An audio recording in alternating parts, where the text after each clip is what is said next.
Tim Gabungan Jatanraskrimum Polda Metro Jaya dan Satreskrim Polres Metro Tangerang Kota telah menangkap pelaku pembunuhan mayat dalam karung di Batu Ceper, Rabu, 23 April 2025. Penangkapan dilakukan di Kelurahan Penunggangan Utara, Kecamatan Pinang, Kota Tangerang sekitar pukul 16 waktu Indonesia Barat.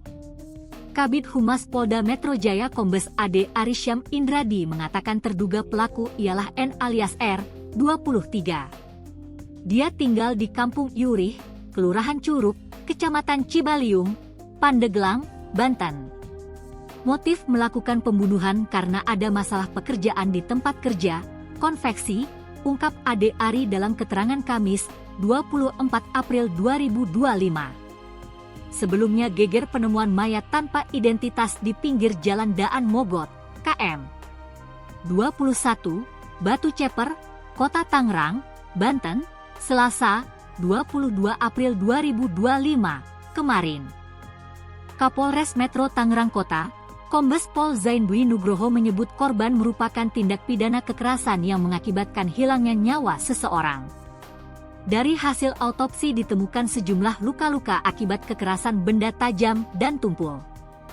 Hasil autopsi yang dilakukan oleh tim kedokteran forensik RSUD Kabupaten Tangerang, terdapat luka terbuka di kepala dan rahang bagian kanan dan kiri, luka memar di leher dan pipi diduga akibat kekerasan benda tumpul, ungkapnya dalam keterangan Rabu, 23 April 2025, pagi. Kemudian pada tangan kanan serta jari dan dahi kiri ada luka terbuka akibat benda tajam, sambung Kapolres. Penyidik menilai kematian korban ini sangat tidak wajar. Pihaknya masih terus mendalami dugaan korban tewas akibat dibunuh. Hal itu melihat pola kematian korban yang telah meninggal dunia selama 2-3 hari pasca ditemukan sesuai hasil autopsi. Dari hasil sementara ada tanda kekerasan benturan benda tumpul dan tajam. Begitu hasil pemeriksaan sementara, tapi untuk lebih lengkapnya masih menunggu hasil final autopsi, ujarnya. Kapolres mengingatkan, masyarakat yang merasa kehilangan salah satu anggota keluarga untuk segera melapor dan berkoordinasi dengan Satreskrim Polres Metro Tangerang Kota, Polda Metro Jaya. Polisi memperkirakan usia korban diperkirakan antara 20 hingga 30 tahun.